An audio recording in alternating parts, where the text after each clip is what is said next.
حضرت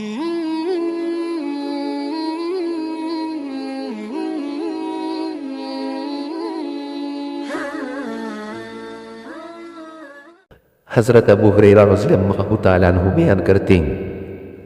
ایک مرتبہ پیاری آقا صلی اللہ علیہ وسلم نے فرمایا، کہا لوگو اتدرون ما المفلس، جانتے ہو سب سے بڑا مفلس کون ہے؟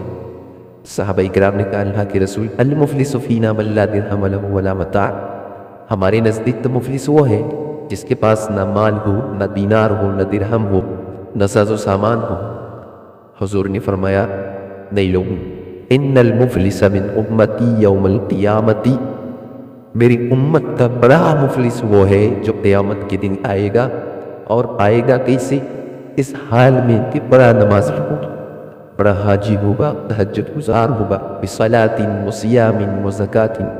نماز اپنے ساتھ لائے گا، زکوٰۃ لے کر آئے گا،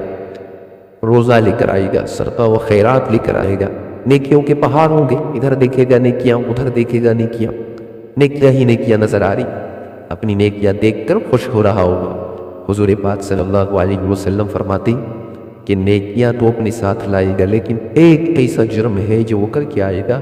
وَيَقْلِقَدْ شَتَمَ هَذَا وَقَذَفَ هَذَا وَأَكَلَ مَالَ هَذَا وَسَفَكَ دَمَ هَذَا وَضَرَبَ هَذَا، کسی کو گالی دی ہوگی، کسی پر بہتان لگایا ہوگا، کسی کا مال ناحق طور پر کھایا ہوگا، کسی کا خون بہایا ہوگا، کسی کو مارا ہوگا، لیکن ہوگا تو بڑا نیک، حکم ہوگا جاؤ جنت میں داخل ہو جاؤ، جنت کی طرف بڑھے گا، ایک شخص آئے گا کہے گا میرے رب یہ تو وہی شخص ہے جس نے دنیا میں مجھ پر بہتان لگایا تھا۔ اللہ احکم الحاکمین، ان اللہ لا یظلم مثقال ذرہ، وہ رب جو ذرہ برابر ظلم نہیں کرتا، حکم دے گا انصاف کے ساتھ اس کا بدلہ دے گا، فیعطی ھذا من حسناتہ وھذا من حسناتہ، حکم ہوگا اس کی نیکیاں اٹھاؤ اور مظلوم کے کھاتے میں ڈال دو، ظلم کے مطابق اس کی نیکیاں مظلوم کو دے دی جائے گی۔ آگے بڑھے گا، ایک شخص اور آئے گا کہے گا میرے رب اس نے ظلماً مجھے قتل کیا تھا، پھر حکم ہوگا نیکیاں اٹھاؤ اور مظلوم کے کھاتے میں ڈال دو۔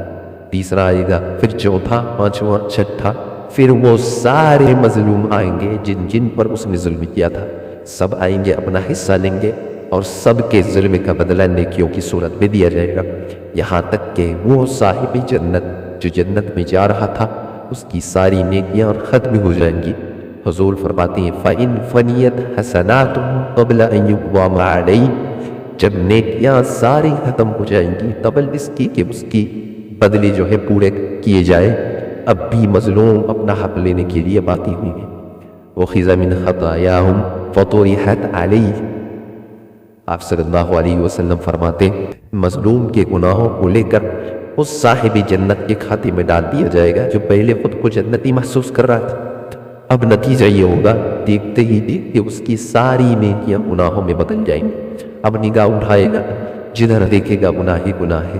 ادھر دیکھے گا گناہ، ادھر دیکھے گا گناہ نظر آئے گا۔ ثم طرح فی النار،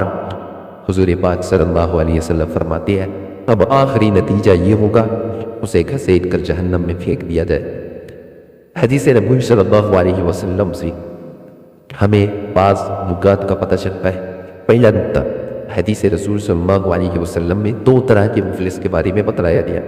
ایک تو وہ مفلس جو دنیا میں مفلس ہے، اور ایک وہ مفلس جو اخروی مفلس ہے۔ دنیاوی مفلس کا معاملہ تو یہ ہے کہ وہ وقتی طور پر ہوتا ہے، دنیا آتی جاتی رہتی ہے، انسان کبھی فقیر ہے، کبھی امیر ہے، کبھی غریب ہے، لیکن آخرت کی مفلسی ایسی مفلسی ہے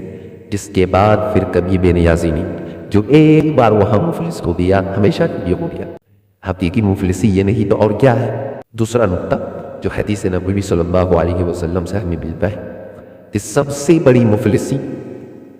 بڑی مفلسی جو ہوگی وہ اجر اور نیکیوں کی مفلسی ہے، جو اس دن ہاتھ پھیلا کر کوئی مانگے گا تو بھی اسے نہیں ملنے والی، اور سب سے بڑا اور بھاری قرض اجر اور نیکیوں کا قرض ہے جو اس دن اس سے چھین کر کے ادا کر دی جائے۔ تیسرا نقطہ جو حدیث نبوی صلی اللہ علیہ وسلم سے پتہ چلتا ہے، حدیث رسول پہ دیکھیں صاف تنبیہ ہے بندوں کے حقوق میں خیانت کرنے والوں کے لیے۔ ضروری ہے کہ دنیا ہی میں وہ اپنی خیانت کا بدلہ ادا کر دے، اگر ظلم کیا ہے تو ظلم کی صورت میں معافی تلافی کر لے، ورنہ اس دن بندے کے پاس خیانت کا بدلہ دینے کے لیے نہ تو اس کے پاس مال ہوگا، نہ دینار ہوگا، نہ درہم ہوگا، کچھ نہیں ہوگا سوائے اس کی نیکیوں کے۔ اس لیے اگر نیکیاں تنگ پڑ گئیں تو سوائے ہلاکت کے اور کوئی راستہ نہیں ہوگا۔ Subscribe for daily hadith, jurisprudential issues and rulings. And share it further as perpetual charity.